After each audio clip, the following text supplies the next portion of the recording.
അപ്പം ഇന്ന് ഞാനും അമ്മയും ചേച്ചിയും കൂടെ ഔട്ടിങ്ങിന് പോവാണേ. നമുക്ക് പിന്നെ ഫുഡാണല്ലോ എല്ലാം, അതുകൊണ്ട് ഫുഡ് കഴിക്കാനാണ് ആദ്യം പോയതേ. അമ്മ മേടിച്ച ചപ്പാത്തിയും ബീഫ് റോസ്റ്റും അടിപൊളിയായിരുന്നു. പക്ഷെ ഞങ്ങൾ മേടിച്ച നൂഡിൽസ് ഒരു ഓക്കെ. അത് കഴിഞ്ഞ് ഡ്രസ്സ് എടുക്കാനായിട്ട് മഹാറാണി പോയേ. ഓഫർ ഉണ്ടെന്ന് കേട്ടാൽ പോയത്, പക്ഷെ എല്ലാത്തിനും ഒടുക്കത്തെ വിലയായിരുന്നു. വില മാത്രമല്ല, നല്ല തിരക്കും ഉണ്ടായിരുന്നു. കറക്റ്റ് ഞങ്ങളവിടെ ചെന്നപ്പോൾ ലിഫ്റ്റും കേടായി. ഞങ്ങളുടെ വിധി അല്ലാണ്ടെന്താ. സത്യം പറഞ്ഞ ഡ്രസ്സിൻ്റെ വില ഡബിൾ ആക്കിയിട്ട് അതിൻ്റെ 50% ഓഫ് തരുന്ന പരിപാടിയായിരുന്നു അവിടെ. എല്ലാ ഐറ്റംസിനും നല്ല റേറ്റ് ആയിരുന്നു. കിഡ്സ് ഐറ്റംസിന് മാത്രം കുറച്ച് റേറ്റ് കുറവായിരുന്നു കമ്പാരിറ്റീവ്ലി വെച്ച്. എന്നാലും എന്തൊക്കെ പറഞ്ഞാലും ഒരു 1.5 മണിക്കൂർ അവിടെ കിടന്ന് കറങ്ങിയായിരുന്നു. ഈ 1.5 മണിക്കൂർ എന്നെ ഇട്ട് കറക്കിയിട്ട് ആകെ ഈ 2 പാൻ്റാണ് എൻ്റെ ചേച്ചി അമ്മ എടുത്തത്. എന്ത് കഷ്ടമാണ് നോക്കണേ. പിന്നെ വീട്ടിലോട്ട് കുറച്ച് സാധനങ്ങൾ വാങ്ങാനുണ്ടായിരുന്നേ. അത് മേടിക്കാനായിട്ട് സൂപ്പർ മാർക്കറ്റിലോട്ട് പോയേ. തൊട്ടടുത്തായതുകൊണ്ട് നടന്നാണേ പോയേ.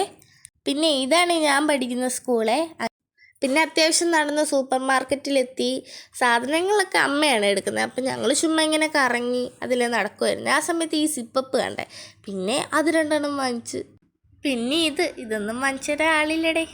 അതൊക്കെ കഴിഞ്ഞ് എല്ലാം കൊണ്ടുപോയി ബില്ലടിച്ച് കഴിഞ്ഞപ്പോൾ ചേച്ചി ഒരു ലസ്സിയും പൊക്കി കൊണ്ടുവന്നത്. പിന്നെ അതും ബില്ലടിച്ചു.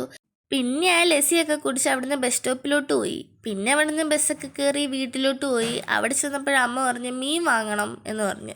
പിന്നെ മീനൊക്കെ വാങ്ങി വീട്ടിൽ പോയി. അപ്പം ശരി, എന്നാൽ ടാറ്റ.